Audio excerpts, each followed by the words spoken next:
Nous sommes en 1923 et le premier studio de Walt Disney, Logogram, a fait faillite, tandis que dans la réalité celui-ci ira à Hollywood créer la Disney Brothers avec son frère Roy, Disney Brothers qui deviendra par la suite Walt Disney Studios, société qui créera quelques-uns des personnages les plus connus de la culture américaine actuelle et avec laquelle il connaîtra le succès qu'on lui connaît dans notre temporalité. Et bien ici Walt Disney ne réussit en fait pas à monter sa nouvelle entreprise, son frère refusant de l'aider. Il est ainsi finalement obligé de retourner gagner sa vie en travaillant dans le domaine publicitaire et deviendra un monsieur tout le monde. La non-existence de Disney va ainsi changer radicalement le monde tel que nous le connaissons aujourd'hui. Tout d'abord, durant le milieu des années 20 et le début des années 30, la non-influence grandissante de Disney va permettre aux studios déjà existants, comme par exemple la Fletcher, de ne pas subir sa concurrence et influence grandissante. Ceux-ci n'essayeront ainsi pas de le copier en conséquence, et continueront à faire évoluer leurs cartoons dans leur propre style.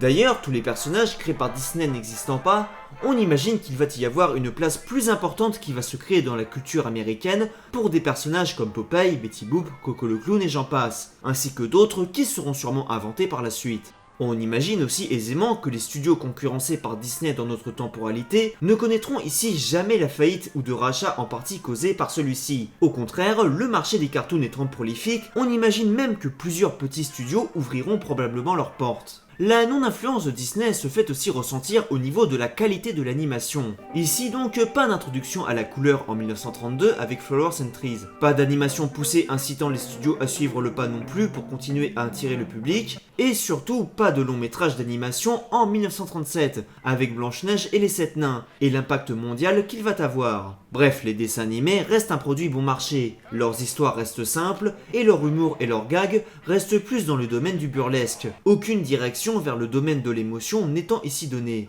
Le 7e art et la culture américaine telle qu'on la connaît aujourd'hui, ainsi que son influence, prend donc une toute autre direction.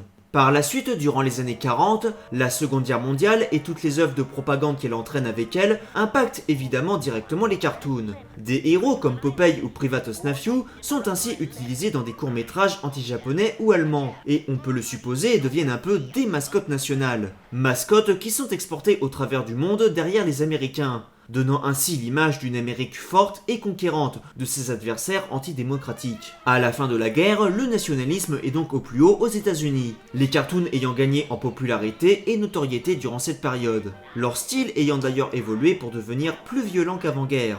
Face à ce succès et à l'arrivée du nouvel ennemi des USA, le communisme, le gouvernement américain décide donc de continuer de financer les œuvres de propagande pour les cartoons, cette fois avec des propos anticommunistes. Une influence qui par effet boule de neige si l'on peut dire, impacte aussi le cinéma américain et Hollywood. Bref, durant les années 50 et 60, plusieurs autres choses changent là aussi par rapport à notre temporalité. Face au caractère anti-allemand et japonais largement abordé par les cartoons durant la Seconde Guerre mondiale, on imagine aisément que ceux-ci abordent toujours des thèmes à caractère raciste, ici avec une censure moindre du gouvernement américain que dans notre temporalité. Les Censored 11, une liste de 11 dessins animés interdits créés dans les années 60, entre autres à cause de leur caractère raciste, n'existant ici pas, chose retardant ainsi indirectement l'avancée des droits civiques dans le pays. Un autre point de notre histoire qui change son Disney est quant à lui la non-apparition du parc à thème, chose qui impacte là aussi l'influence culturelle des Américains à travers le monde. D'ailleurs, en parlant de la culture américaine exportée, on peut imaginer dans le même temps qu'en Europe, en Asie et en Russie, s'est développé un cinéma plus autonome à celui qu'on lui connaît aujourd'hui. Des longs métrages d'animation à succès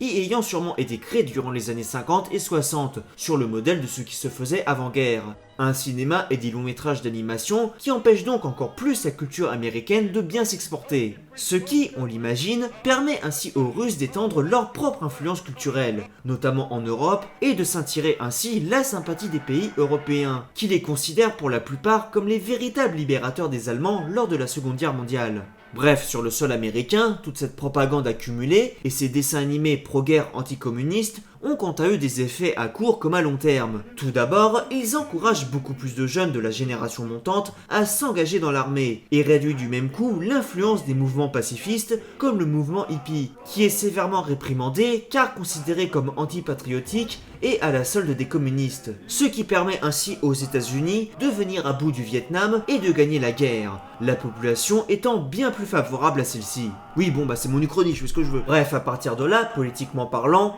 on peut imaginer ce que l'on veut, notamment le fait que les relations diplomatiques entre l'URSS et les États-Unis se dégradent de plus en plus. Une véritable guerre de propagande, une guerre culturelle même, s'entamant entre les deux blocs, afin de conquérir la sympathie et le soutien des pays européens et asiatiques, avec d'un côté Hollywood pour les Américains et de l'autre Mosfilm pour la Russie. Par la suite, au cours des années 70 jusqu'à nos jours, là encore ça devient encore plus imprécis, mais on peut déjà être sûr, en partant de l'idée d'une guerre culturelle, que les relations entre les deux blocs ne font qu'empirer, et que la paranoïa gagne l'intérieur des deux camps. Des vagues de répression, comme la chasse aux sorcières sous le macartisme durant les années 50, devenant ici monnaie courante, ce qui renforce encore plus la propagande présente dans leurs médias respectifs. Au niveau des cartoons en eux-mêmes, on imagine évidemment qu'il y a eu des améliorations au niveau du style et de l'animation, mais impossible de dire clairement vers quels horizons, ceci étant néanmoins probablement toujours conçu dans un style plus simple que les dessins animés que l'on connaît aujourd'hui. Un autre point intéressant est que sans Disney, on peut aussi imaginer que la télévision connaît un démarrage beaucoup plus lent, et qu'elle ne se popularise réellement qu'à partir des années fin 70, début 80, les studios américains voyant d'un très mauvais œil ce média, ici non soutenu par des émissions pour enfants que Walt Disney produisait.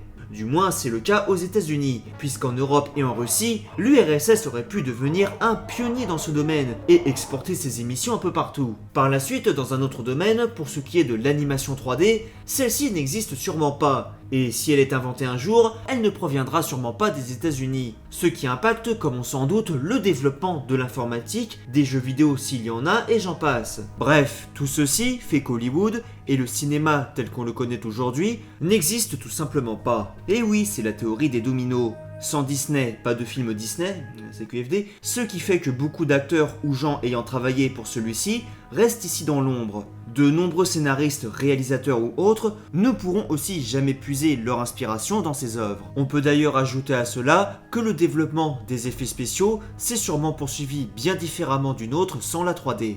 Bref, autrement dit, une grande majorité des films les plus connus de nos jours n'existent ici pas, ou du moins pas tels qu'on les connaît. Au final, arrivé à notre époque, tout ceci fait que ce monde est bien différent du nôtre. Celui-ci étant ici plongé dans une guerre froide et culturelle qui dure maintenant depuis plus de 50 ans. Néanmoins, face à une culture et donc à une propagande américaine beaucoup moins présente à l'international, l'URSS domine culturellement et idéologiquement une grande partie de l'Europe, et n'a ainsi, face à ce grand soutien, jamais été dissolu. De plus, en conséquence de cette guerre froide, on peut aussi imaginer qu'aucun accord n'a jamais été conclu entre les deux blocs. La paranoïa, la propagande et l'ultranationalisme régnant plus que jamais au sein de ceux-ci, tandis qu'ils accumulent chacun toujours plus d'armement depuis maintenant près d'un demi-siècle dans l'attente d'une éventuelle guerre, cette fois-ci non pas froide ou culturelle, mais bel et bien réelle.